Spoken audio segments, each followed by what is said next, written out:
সবার মনে একটাই বড় প্রশ্ন ঘুরপাক খাচ্ছে। নবান্নের এই যে নতুন স্মার্ট মিটার নির্দেশিকা সরকারি কর্মচারীদের জন্য, এর আসল অর্থটা ঠিক কি? রাজ্যের হাজার হাজার সরকারি কর্মী এবং শিক্ষকদের দৈনন্দিন জীবনে এর প্রভাব কতটা পড়তে চলেছে? চলুন গভীরে গিয়ে বিষয়টা একটু তলিয়ে দেখা যাক। পর্ব ১, নির্দেশিকা এবং কর্মপরিকল্পনা। এই মেগা পরিকল্পনার শুরুটা কোথা থেকে হলো? চলুন সেটাই আগে দেখা যাক। গত ১০ জুন রাজ্যের মুখ্য সচিবের দেওয়া একটা নির্দেশিকা থেকেই কিন্তু এই পুরো প্রক্রিয়ার সূত্রপাত। সোজা কথায় রাজ্যের বিদ্যুৎ দপ্তরের প্রধান সচিব অর্থ দপ্তরের অতিরিক্ত মুখ্য সচিবকে একটা অত্যন্ত জরুরি চিঠি পাঠিয়েছেন। কেন? কারণ সমস্ত স্তরের সরকারি কর্মীদের একটা নিখুঁত এবং সম্পূর্ণ ডেটাবেস খুব তাড়াতাড়ি তৈরি করা দরকার। পর্ব ২, পরিধি এবং তথ্য ভাণ্ডার।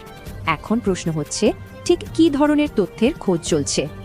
ব্যাপারটা বেশ ইন্টারেস্টিং। সরকার নির্দিষ্ট একটা ফরম্যাটে মোট ৯টি তথ্য চেয়েছে। এর মধ্যে খুব গুরুত্বপূর্ণ হলো কর্মচারীর HRMS আইডি, নাম, ঠিকানা এবং সবচেয়ে বড় কথা, সংশ্লিষ্ট কর্মী বাড়ি ভাড়া ভাতা বা HR-এ পান কিনা। কেন এই HR-এর তথ্য? কারণ কর্মীদের বাসভবনগুলো একেবারে নির্ভুলভাবে চিহ্নিত করে সেখানেই যেন স্মার্ট মিটার বসানো যায় সেটা নিশ্চিত করা। কোনো রকম ভুলভ্রান্তির জায়গা রাখা হচ্ছে না। আর হ্যাঁ, ভাববেন না এই নির্দেশিকা শুধু মূল সরকারি দপ্তরগুলোর জন্যই। একদমই তা নয়। বিদ্যুৎ সচিব তার চিঠিতে একেবারে পরিষ্কার করে দিয়েছেন যে রাজ্যের অধীনে থাকা সমস্ত স্বশাসিত সংস্থা, নিগম, বোর্ড এবং পাবলিক সেক্টর আন্ডারটেকিং বা PSU-গুলির ক্ষেত্রেও এই একই নিয়ম খাটবে। মানে বুঝতেই পারছেন, বেশ বড় সড় পরিসরেই জাল ফেলা হয়েছে। পর্ব ৩, সরকারের লক্ষ্য বনাম কর্মী সংগঠনের প্রতিবাদ।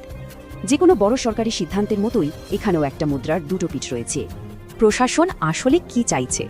শীর্ষমহলের মতে সরকারের লক্ষ্য মূলত দুটো: ১, বিদ্যুতের সাশ্রয় করা, আর ২, বিদ্যুৎ বন্টনের পুরো প্রক্রিয়াটায় আরও বেশি স্বচ্ছতা নিয়ে আসা। অনেকে মনে করছেন এই ডেটাবেসটা একবার হাতে এসে গেলেই রাজ্য জুড়ে স্মার্ট মিটার বসানোর মূল কাজ একেবারে পুরো দমে শুরু হয়ে যাবে। আর এই কাজ কিন্তু থেমে নেই। প্রশাসনিক স্তরে চাকা ইতিমধ্যেই ঘুরতে শুরু করেছে। প্রক্রিয়াটাকে আরও ফাস্ট ট্র্যাক করতে বিদ্যুৎ সচিবের চিঠির প্রতিলিপি সরাসরি রাজ্য বিদ্যুৎ বন্টন সংস্থার হিউম্যান রিসোর্স ও ডিস্ট্রিবিউশন বিভাগের ডিরেক্টরদের কাছে পাঠিয়ে দেওয়া হয়েছে। কিন্তু আগেই যেমন বলছিলাম, মুদ্রার আরেকটা পিঠও আছে। বঙ্গীয় শিক্ষক ও শিক্ষাকর্মী সমিতির নেতা স্বপন মণ্ডল একেবারে সরাসরি বলেছেন, সব মহল থেকে তীব্র প্রতিবাদ হওয়া সত্ত্বেও সরকার এক প্রকার বেপরোয়া হয়ে উঠেছে। আমরা এই জোরপূর্বক মিটার বসানো বন্ধ করাবই। বুঝতেই পারছেন, কর্মীদের অন্দরের ক্ষোভ আর সরকারের এই নির্দেশিকার মধ্যে একটা জোরদার সংঘাত তৈরি হয়েছে। পরিস্থিতি বেশ উত্তপ্ত। তাহলে শেষে এসে সবচেয়ে বড় প্রশ্নটা কি দাঁড়াচ্ছে? একদিকে কর্মী সংগঠনগুলোর এই তীব্র ক্ষোভ আর হুঁশিয়ারি, আর অন্যদিকে সরকারের স্বচ্ছতা ও বিদ্যুৎ সাশ্রয়ের লক্ষ্য। এই জোরালো টানাপোড়েনের মধ্যে দাঁড়িয়ে রাজ্য সরকার কি স্মার্ট মিটার রোল আউটের পথে এগোতে পারবে? ভবিষ্যতই এর উত্তর দেবে। মূল তথ্যগুলোর ভিত্তিতে আজ পুরো চিত্রটা তুলে ধরার চেষ্টা করা হলো। আজকের মতো আলোচনা এখানেই শেষ করব।